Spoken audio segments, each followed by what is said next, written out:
आज हम बात करने वाले हैं the deadline effect by Christopher Cox book के बारे में। सूरज एक छोटा सा कस्बे में रहने वाला हमेशा से अपने काम को टालने की आदत के लिए बदनाम था। उसकी माँ अक्सर कहती, सूरज तुमसे अच्छा तो पंखा है, कम से कम चलता तो है। और सूरज अपनी लापरवाही के साथ बस मुस्कुरा देता। एक दिन सूरज ने अपने दोस्त अरमान से सुना कि एक नई बुक स्टोर शहर में खुली है।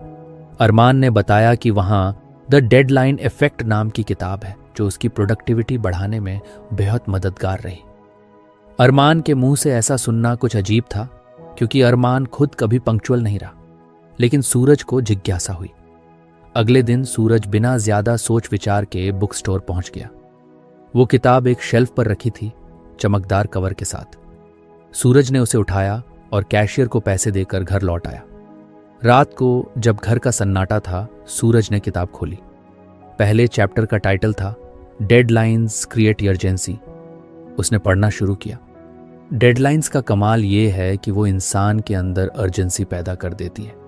जब एक काम के लिए टाइम लिमिट होती है तो वो फोकस और प्रायोरिटी तय करने में मदद करती है, प्रोक्रेस्टिनेशन का अंत करती है और काम टाइमली पूरा होता है।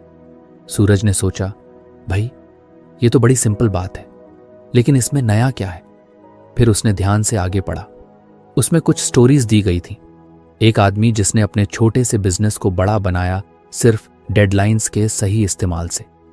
कहानी पढ़ते पढ़ते सूरज ने खुद को उस आदमी की जगह रख लिया।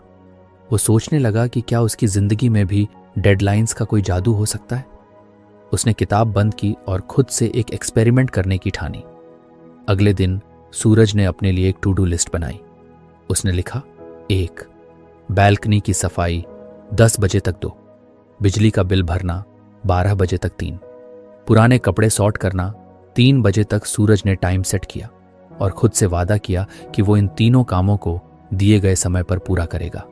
10 बजे सुबह सूरज बैल्कनी में पहुंचा। पहले तो उसे लगा कि इतने सालों की गंदगी साफ करना मुश्किल होगा, लेकिन फिर उसने घड़ी देखी। 10 बजने में सिर्फ 30 मिनट बचे थे। चलो भाई, टाइम कम है, उसने खुद को कहा और झाड़ू पोछा लेकर लग गया। जब उसने बैल्कनी को साफ देखा तो उसे एक अजीब सा सेटिस्फैक्शन हुआ। 12 बजे तक बिजली का बिल भरना। नॉर्मली सूरज इस काम को अगले महीने तक टाल देता, लेकिन इस बार वो 11:30 पर ही बिजली ऑफिस के काउंटर पर था। बिल जमा करते हुए उसने सोचा, यार ये टाइम की ताकत तो कमाल की है। फिर दोपहर 3 बजे तक उसने पुराने कपड़ों की एक पूरी पोटली तैयार कर ली, जिन्हें वो दान करने वाला था। हर बार जब वो कुछ आलस करता, उसे अपनी बनाई हुई डेडलाइन याद आ जाती। रात को वो अपने बिस्तर पर लेटा हुआ सोच रहा था।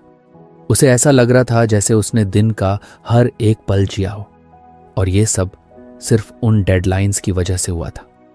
अगले कुछ दिनों तक सूरज ने उसी रूटीन को फॉलो किया। उसने छोटे छोटे कामों के लिए डेडलाइंस बनाई और समय पर उन्हें पूरा किया। धीरे धीरे वो बड़ा प्लान करने लगा। एक दिन उसने अपने पुराने स्केचबुक निकाले। बचपन में सूरज को ड्राइंग का बहुत शौक था, लेकिन स्कूल और कॉलेज के बाद उसने कभी पेंसिल नहीं उठाई। सूरज ने खुद को एक चैलेंज दिया, हर सूरजवार को एक स्केच पूरा करने का। उसने ये फैसला किया और पहली सूरजवार की सुबह अपना पहला स्केच शुरू किया, लेकिन दोपहर तक उसने इसे बीच में छोड़ दिया। फिर उसे अपनी किताब की लाइन याद आई, डेडलाइन न केवल तेजी लाती है बल्कि आपको अनुशासित भी रखती है। सूरज ने तुरंत घड़ी देखी। उसने खुद से कहा, आज 6 बजे तक यह स्केच पूरा करना है, चाहे जो हो जाए। और सच में 6 बजे उसका स्केच पूरा था। वो उसे देखकर खुद पर गर्व महसूस कर रहा था। जैसे जैसे हफ्ते बीते, सूरज ने खुद को पहले से ज्यादा ऑर्गेनाइज्ड पाया। वो अब अपने गोल्स को लेकर सीरियस हो चुका था। लेकिन तभी एक बड़ा चैलेंज आया। एक दिन सूरज के कॉलेज के एक पुराने दोस्त करण ने उसे कॉल किया। करण ने बताया कि उसकी कंपनी को एक फ्रीलांस इलस्ट्रेटर चाहिए। करण को सूरज के स्केचेस याद थे और उसने सोचा कि सूरज इस काम के लिए परफेक्ट रहेगा। सूरज को सुनकर खुशी तो हुई, लेकिन साथ ही घबराहट भी। उसने कभी प्रोफेशनल काम नहीं किया था।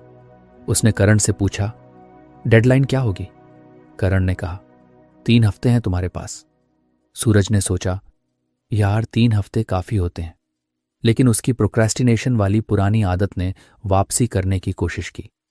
वो पहले 3 दिन काम को टालता रहा। तीसरे दिन रात को सूरज ने फिर से द डेडलाइन इफेक्ट को उठाया।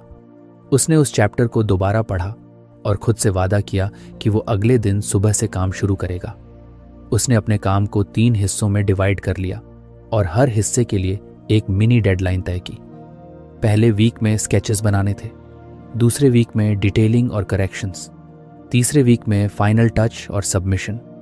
पहले वीक की डेडलाइन पूरी करने के बाद सूरज को कॉन्फिडेंस आया। उसने दूसरे वीक के लिए भी प्लान बनाया और समय पर काम पूरा किया। तीसरे वीक में जब उसने अपनी फाइल सबमिट की तो करण ने उसे कॉल करके कहा, "यह तो उम्मीद से भी बेहतर है सूरज।" सूरज को महसूस हुआ कि डेडलाइंस ने ना सिर्फ उसे डिसिप्लिन्ड बनाया बल्कि उसकी क्रिएटिविटी को भी इम्प्रूव किया।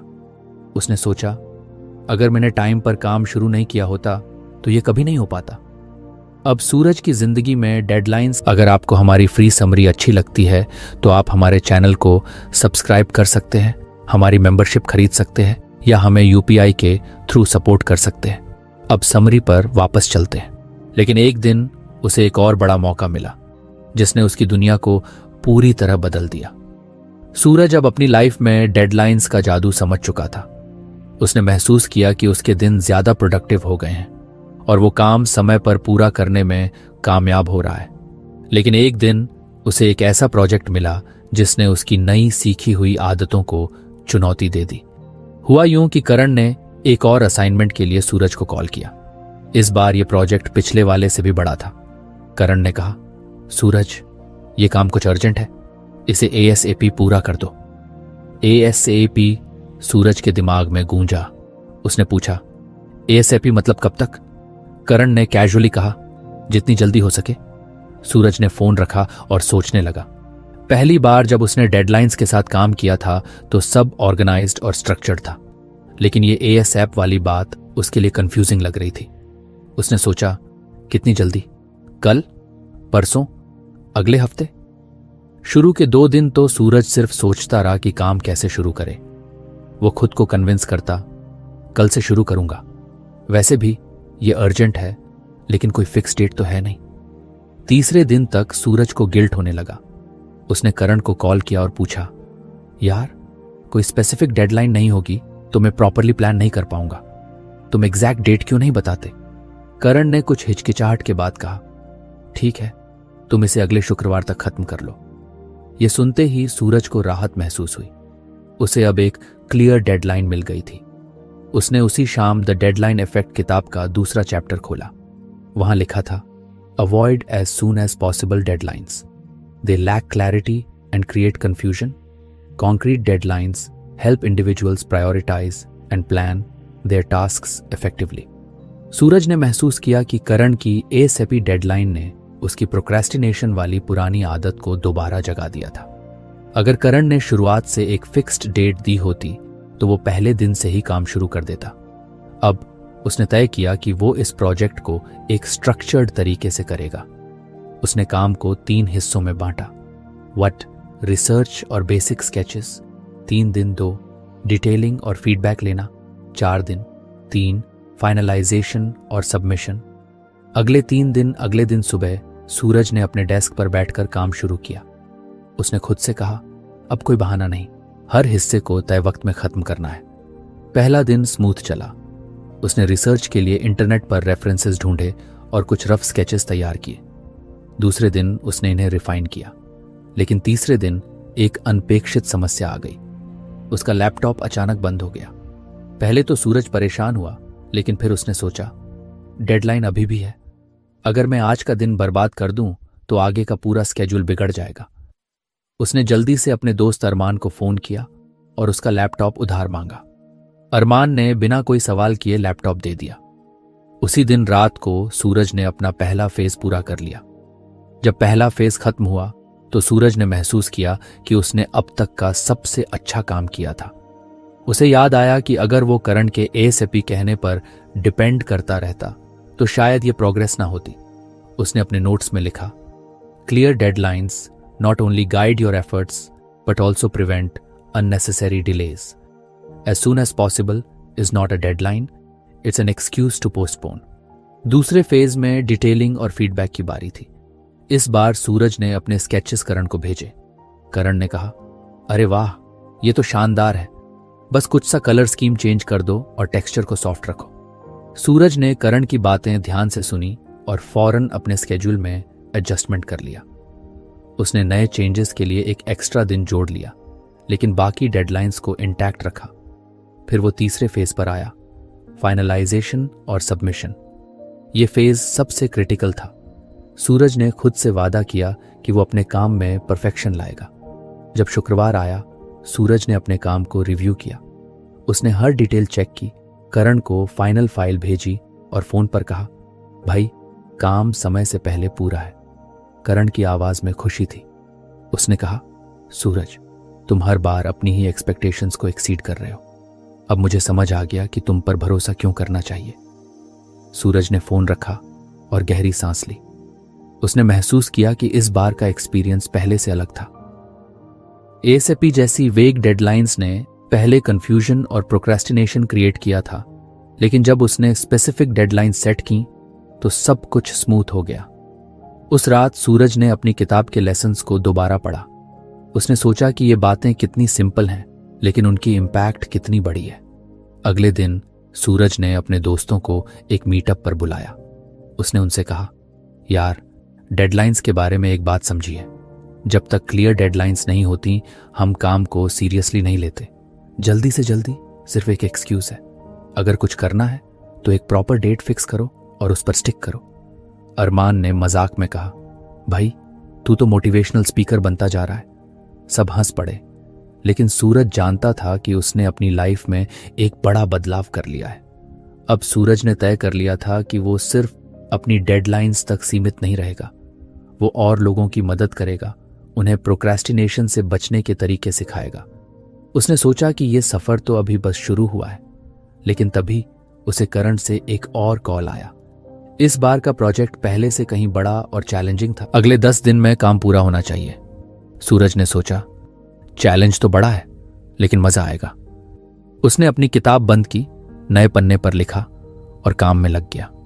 सूरज की लाइफ में अब काम को लेकर पहले जैसा आलस नहीं था। वो डेडलाइंस के जादू को समझ चुका था और हर प्रोजेक्ट के साथ उसकी अप्रोच बेहतर होती जा रही थी। करण का नया प्रोजेक्ट जो 10 दिनों में पूरा करना था, उसके लिए एक नई चुनौती था। प्रोजेक्ट शुरू करने से पहले सूरज ने एक चीज नोटिस की। 10 दिन की डेडलाइन उसे बहुत ज्यादा लग रही थी। उसने सोचा, पिछले प्रोजेक्ट में मैंने 3 हफ्ते की डेडलाइन के बावजूद अपना काम ऑर्गेनाइज्ड रखा, लेकिन क्या इस बार 10 दिन में वो सेम एनर्जी बरकरार रहेगी? ये सवाल उसके दिमाग में चलते ही उसे याद आया कि उसने द डेडलाइन इफेक्ट के अगले चैप्टर को अभी पढ़ा नहीं था। उसने किताब उठाई और उसे खोला। चैप्टर का टाइटल था short deadlines are more effective. उसने पढ़ना शुरू किया। लंबी डेडलाइंस अक्सर प्रोक्रेस्टिनेशन का कारण बनती है। लोग सोचते हैं कि उनके पास बहुत समय है और इस चक्कर में काम को टालते रहते हैं।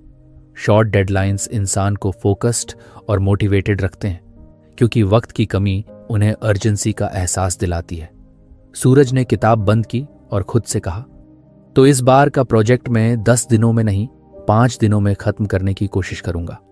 अब तक सूरज को अपनी प्लानिंग और एग्जीक्यूशन स्किल्स पर भरोसा हो चुका था। उसने अपनी नई डेडलाइन बनाई और 5 दिनों का एक टाइट स्केड्यूल तैयार किया। डे 1 रिसर्च और concept finalisation, day 2 rough sketches, day 3 दिन डिटेलिंग, डे 4 फीडबैक और करेक्शन, डे 5 फाइनलाइजेशन और सबमिशन। पहले दिन सुबह सुबह सूरज ने काम शुरू कर दिया। उसने रिसर्च के लिए ऑनलाइन रेफरेंसेस जुटाए और कुछ पुराने प्रोजेक्ट से इंस्पिरेशन लिया। दिन खत्म होने तक उसने प्रोजेक्ट का क्लियर कॉन्सेप्ट तैयार कर लिया। अगले दिन उसने रफ स्केचेस पर काम शुरू किया। आमतौर पर वो स्केचेस को रिफाइन करने में दिन खत्म कर देता, लेकिन इस बार उसने खुद को रोका। उसने सोचा, स्केच रिफाइन करने का समय बाद में है, अभी बेसिक्स पर टिके रहना चाहिए। डे 3 में डिटेलिंग का काम आया। यही सबसे चैलेंजिंग था, क्योंकि इसमें क्रिएटिविटी और टेक्निकल स्किल्स दोनों की जरूरत थी। सूरज ने सुबह से काम शुरू किया और बीच बीच में छोटे छोटे ब्रेक्स लेकर पूरे दिन को बैलेंस किया। डे 4 पर उसने करण को स्केचेस भेजे और फीडबैक लिया। करण ने कहा, काम बहुत अच्छा है, बस कुछ सी डिटेलिंग बढ़ा दो और शैडोज को सटल रखो। सूरज ने नोट्स बनाए और उसी शाम करेक्शंस पर काम शुरू कर दिया। अंत में दिन 5 पर उसने फाइनल आउटपुट तैयार किया और करण को भेज दिया। जब उसने अपनी घड़ी देखी तो अभी दिन का आधा समय ही बचा था। सूरज को यकीन नहीं हो रहा था कि उसने 10 दिनों का काम सिर्फ 5 दिनों में खत्म कर दिया था। उसने करण को कॉल करके कहा, भाई काम 5 दिन में ही पूरा हो गया। करण ने हैरानी से पूछा, 5 दिन? लेकिन तुम्हारे पास 10 दिन थे ना? सूरज ने मुस्कुराते हुए कहा, शॉर्ट डेडलाइंस ज्यादा इफेक्टिव होती हैं।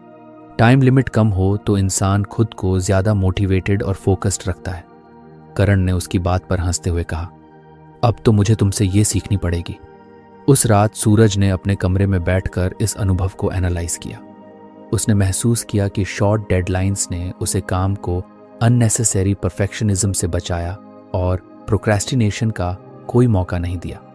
उसने अपनी नोटबुक में लिखा, लंबी डेडलाइंस अक्सर हमें एक झूठा कंफर्ट देती हैं कि हमारे पास समय है, जबकि शॉर्ट डेडलाइंस हमें हर मिनट का सही इस्तेमाल करना सिखाती हैं। इसके बाद सूरज ने इस लेसन को अपनी रोजमर्रा की लाइफ में भी अप्लाई करना शुरू किया। उसने छोटी छोटी टास्क्स जैसे ग्रोसरी शॉपिंग, बिल्स पे करना और क्लीनिंग के लिए भी शॉर्ट डेडलाइंस बनानी शुरू कर दी। एक दिन सूरज अपने दोस्त अरमान के घर गया। अरमान का कमरा बिल्कुल बिखरा हुआ था। सूरज ने मजाक में कहा, भाई ये कमरा कब साफ करेगा? अगले साल? अरमान ने लापरवाही से कहा, यार जब भी टाइम मिलेगा, अभी तो कोई अर्जेंसी नहीं है। सूरज ने मुस्कुराते हुए कहा, चल मैं तुझे कुछ सिखाता हूं, अभी तेरा कमरा 20 मिनट में साफ हो जाएगा। अरमान ने चौंकते हुए पूछा, 20 मिनट? इतना बड़ा कमरा? मजाक कर रहा है क्या? सूरज ने अपनी घड़ी देखी और कहा, चल टाइमर सेट करते हैं, बस 20 मिनट, जो हो सकेगा उतना करेंगे। दोनों ने मिलकर काम शुरू किया। अरमान पहले कुछ अनमने ढंग से काम कर रहा था, लेकिन जैसे ही 10 मिनट बचे उसने रफ्तार तेज कर दी। 20 मिनट के अंदर उनका आधा से ज्यादा काम हो चुका था। अरमान ने कहा, भाई ये तो कमाल है, अगर मैं अकेले करता तो शायद पूरा दिन लग जाता। सूरज ने हंसते हुए कहा, इसे कहते हैं शॉर्ट डेडलाइंस का कमाल। छोटे टाइम फ्रेम में काम करने से दिमाग नेचुरली ज्यादा एफिशिएंटली काम करता है। अब सूरज के दोस्तों में भी उसकी बातें चर्चा का विषय बनने लगी। वो हर किसी को डेडलाइंस के इंपॉर्टेंस के बारे में बताने लगा। लेकिन सूरज का सफर यहीं खत्म नहीं हुआ था। एक दिन करण ने सूरज को एक ऐसा प्रोजेक्ट ऑफर किया जो सिर्फ 48 घंटे में पूरा करना था। करण ने कहा, यह हमारा सबसे अर्जेंट प्रोजेक्ट है, अगर यह समय पर पूरा हुआ तो क्लाइंट हमें बड़ी डील देगा। सूरज ने इस चैलेंज को स्वीकार किया। उसने सोचा, अब तक मैंने 5 दिनों की डेडलाइंस को, लेकिन जब करण ने उसे 48 घंटे के प्रोजेक्ट पर काम देने का ऑफर किया तो सूरज को कुछ घबराहट हुई। उसने सोचा, 48 घंटे में काम पूरा करना आसान नहीं होगा, मुझे इसे बहुत ऑर्गेनाइज्ड और फोकस्ड रहकर करना पड़ेगा। इस बार सूरज ने किताब का एक और चैप्टर खोलने का फैसला किया। चैप्टर का टाइटल था इम्प्लीमेंट एनफोर्समेंट मैकेनिज्म्स। उसने पढ़ा, डेडलाइंस को पूरा करने के लिए एनफोर्समेंट मैकेनिज्म्स जरूरी होते हैं। दूसरों के साथ अपनी डेडलाइंस शेयर करने या सॉफ्ट डेडलाइंस सेट करने से अकाउंटेबिलिटी बढ़ती है। ये मैकेनिज्म्स आपको ट्रैक पर रहने और डिस्ट्रैक्शन से बचने में मदद करते हैं। सूरज ने किताब बंद की और सोचा, यानी अगर मैं अपनी डेडलाइन दूसरों के साथ शेयर करूं या खुद के लिए कुछ कॉन्सिक्वेंसेस सेट करूं तो ये मुझे और मोटिवेटेड रखेगा। उसने करण को कॉल किया और कहा, मैं 24 घंटे में प्रोजेक्ट पूरा कर दूंगा, लेकिन मैं चाहूंगा कि 24 घंटे बाद तुम्हें प्रोग्रेस दिखाऊं। अगर मैं हाफवे तक काम नहीं पहुंचा तो तुम मुझे पेनल्टी दे सकते हो। करण कुछ हैरान हुआ और बोला, पेनल्टी? ये तो अननेसेसरी है। सूरज ने मुस्कुराते हुए कहा, नहीं, ये जरूरी है, इससे मैं और फोकस्ड रहूंगा। करण ने हामी भर दी और सूरज ने 48 घंटे का अपना स्केड्यूल बनाना शुरू किया। इस बार उसने एनफोर्समेंट मैकेनिज्म्स को हर स्टेप पर लागू करने की ठानी। Day 1, first 24 hours. सूरज ने खुद को पहले 24 घंटे में प्रोजेक्ट का 50% काम खत्म करने का टारगेट दिया। उसने सबसे पहले इस प्रोजेक्ट के बारे में अपने दोस्तों के व्हाट्सएप ग्रुप पर पोस्ट कर दिया। उसने लिखा, दोस्तों, मेरे पास 48 घंटे का एक चैलेंज है। अगर मैं 24 घंटे में आधा काम नहीं कर पाया तो तुम सबको कॉफ़ी ट्रीट दूंगा। अरमान ने तुरंत जवाब दिया, भाई, अब तो हम कॉफ़ी पीने के लिए तैयार हैं। देखते हैं तू अपना वादा निभा पाता है या नहीं। सूरज ने ठाका लगाया, लेकिन अब वो और भी कमिटेड महसूस कर रहा था। उसने सुबह 8 बजे से काम शुरू किया। पहले 4 घंटे उसने अनइंटरप्टेड काम किया, अपना फ़ोन साइलेंट मोड पर डालकर। उसने महसूस किया कि अपने दोस्तों से डेडलाइन शेयर करने से उसकी मोटिवेशन बढ़ गई थी। दोपहर में उसने लंच ब्रेक लिया और फिर दोबारा काम पर लग गया। शाम होते होते उसने 40% काम पूरा कर लिया था। उसने सोचा, बस 10% और करना है। कल का आधा दिन काफी आराम से गुजरेगा। रात 9 बजे उसने करण को एक ईमेल भेजा। हेलो करण, जैसा हमने तय किया था, ये है 24 घंटे की मेरी प्रोग्रेस रिपोर्ट। मैंने 50% काम पूरा कर लिया है और स्केड्यूल पर हूं। थैंक्स, रवि। करण ने तुरंत जवाब दिया, great job Ravi, keep it up. Suraj ने खुद को गर्व महसूस किया। उसे लगा कि एनफोर्समेंट मैकेनिज्म सच में काम कर रहा था। दिन 2, अगले 24 घंटे। अगले दिन सूरज का कॉन्फिडेंस पहले से भी ज्यादा था। उसने सोचा, अब तो सिर्फ 50% बचा है, लेकिन मुझे पूरे दिन को प्लान करना होगा ताकि लास्ट मिनट रश ना हो। इस बार उसने एक और एनफोर्समेंट मैकेनिज्म लागू किया। उसने अपने भाई रोहन को अपने काम का मॉनिटर बनने के लिए कहा। उसने कहा, भाई, मैं हर 4 घंटे में तुम्हें अपनी प्रोग्रेस दिखाऊंगा। अगर तुमने देखा कि मेन काम से भटक रहा हूं तो मुझे रिमाइंड कर देना। रोहन ने चिढ़ते हुए कहा, तूने मुझे अलार्म बना दिया है। सूरज ने हंसते हुए जवाब दिया, नहीं भाई, तू मेरी मोटिवेशन है। सुबह 8 बजे सूरज ने काम शुरू किया। पहले 4 घंटे उसने डिटेलिंग पर फोकस किया। जब रोहन ने देखा कि सूरज पूरी तरह एंगेज्ड है तो उसने उसे चाय लाकर दी और मजाक में कहा, भाई, तेरा ये डेडलाइन सिस्टम कमाल है। मुझे भी अपनी पढ़ाई के लिए ट्राई करना पड़ेगा। दोपहर होते होते सूरज ने फाइनल डिटेलिंग खत्म कर ली। अब बस कुछ फिनिशिंग टचेस और सबमिशन का काम बचा था। उसने सोचा, अगर मैंने ये 2 घंटे में पूरा कर लिया तो मेरे पास रिव्यू करने का एक्स्ट्रा टाइम रहेगा। शाम 6 बजे सूरज ने प्रोजेक्ट सबमिट कर दिया। करण ने सबमिशन चेक किया और कहा, यह तो परफेक्ट है। रवि, तुमने सिर्फ 48 घंटे में ऐसा काम किया है जो 5 दिन में भी मुश्किल से होता। सूरज मुस्कुराया और अपने दोस्तों को व्हाट्सएप पर लिखा, भाई, कॉफी ट्रीट कैंसिल, काम समय पर हो गया। अरमान ने जवाब दिया, यार, तुझे देखकर लगता है कि हम सबको तेरी तरह डिसिप्लिन अडॉप्ट करना चाहिए। उस रात सूरज ने सोचा कि एनफोर्समेंट मैकेनिज्म्स ने उसकी प्रोडक्टिविटी को कितना बढ़ाया। उसने महसूस किया कि एक, अकाउंटेबिलिटी बढ़ती है। जब उसने अपनी डेडलाइन दोस्तों और करण के साथ शेयर की तो वो खुद को और कमिटेड महसूस करने लगा। 2, डिस्ट्रैक्शंस कम होती हैं। हर 4 घंटे में प्रोग्रेस रिपोर्ट देना उसे ट्रैक पर बनाए रखने में मददगार साबित हुआ। 3, कॉन्फिडेंस बढ़ता है। एनफोर्समेंट मैकेनिज्म्स ने उसे हर माइलस्टोन पर सेलिब्रेट करने का मौका दिया। उसने अपनी नोटबुक में लिखा, डेडलाइन को एनफोर्स करने के तरीके, जैसे दूसरों के साथ शेयर करना या सॉफ्ट डेडलाइन सेट करना, हमारी कमिटमेंट और फोकस को दोगुना कर सकते हैं। अब सूरज को एक नया चैलेंज चाहिए था। उसने करण से कहा, भाई, अगला प्रोजेक्ट जल्दी दो, अब मैं खुद को और टेस्ट करना चाहता हूं। करण ने हंसते हुए कहा, ठीक है, इस बार तुम्हें सिर्फ 24 घंटे का टाइम दूंगा। देखते हैं तुम इसे कैसे हैंडल करते हो।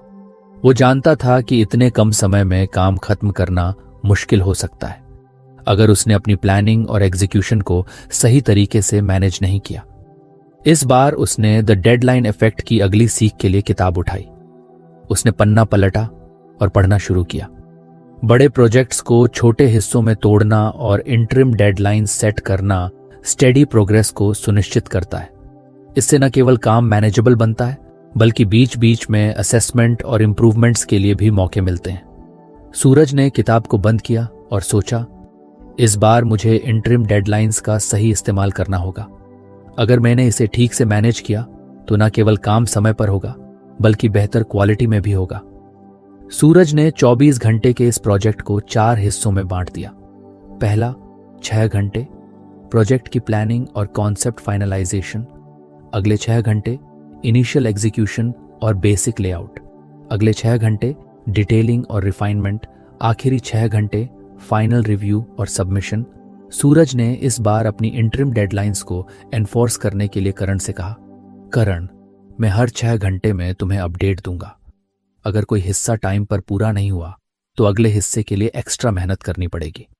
करण ने सहमति जताई और कहा, मुझे यकीन है कि तुम इसे मैनेज कर लोगे।